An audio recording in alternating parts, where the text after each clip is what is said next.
Colombia. The same is true about a supposed trip that the U.S. government said I made to Colombia in the summer of 1983. They used this as the heart of their contention that I had been taken into the fold as a friend and confidant of Pablo Escobar and Jorge Luis Ochoa and company, all the drug bosses of the Medellin cartel, men I have never met. At the trial, the American prosecutors acted as if I could travel to Colombia like a guy named Joe Smith, without the governments of Colombia and Panama knowing about it. For the chief of Panamanian intelligence to travel to a friendly country such as Colombia would require prior notification. It would have been known, and I would have been unable to travel without government security or without the attention and participation of my hosts. The entire story of this alleged trip is the creation of two convicted Colombian drug traffickers, Roberto Streidinger and Gabriel Taboada, who were among the traffickers who figured out the obvious, testify against me and get out of jail free. Since the trial, Streidinger, having fooled the judge and the jury, has gone back to Colombia after serving less than 5 years of a 30-year trafficking sentence. Taboada, who was in the same Miami prison as I was for a while, became a government informant. Following the trial, he charged a DEA official with corruption, but an investigation in Washington dismissed Taboada's charge. These two men were loose with the facts, but when you try to pin them down on when I would have been in Medellin to meet with the drug bosses, they say they can't remember the exact day.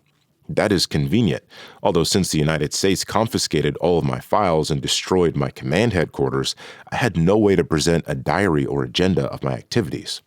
I certainly did go to Colombia in 1983, invited by the Colombian Army to attend their jungle training school in Cali. Proof of this is also classified information, under lock and key, and considered secret U.S. government security information. It was impossible for me to go anywhere in Colombia without either notifying the Colombian intelligence services or being detected by the armed forces or by journalists. I was too high profile, especially in June 1983, when I was in the final stages of the process that would make me commander of the armed forces in October of the same year. Once I got to Medellin, according to the U.S. government, I was supposedly helping Fabio Ochoa, the youngest brother of Jorge Ochoa, buy a sports car. The concept is stupid.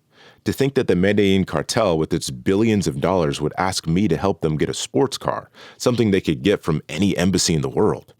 Moreover, that months before I was to assume the position of general of the Panamanian Defense Forces, I would travel secretly to Medellin, knowing that the Colombian military, with which I had a close relationship, would find out and be insulted and publicize the affront, probably telling the United States. Look at the logic of it and decide for yourself.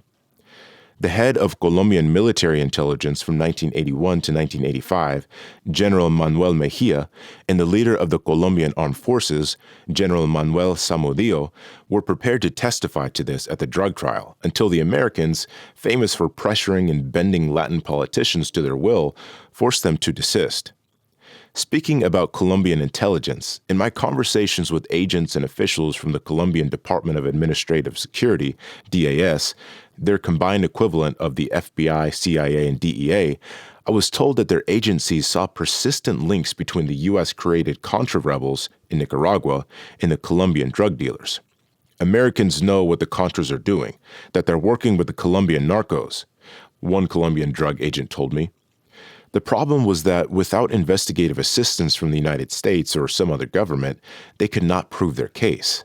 They knew that it was politically impossible for one branch of the U.S. government to investigate another, which is essentially what would need to happen for such a charge to be proved.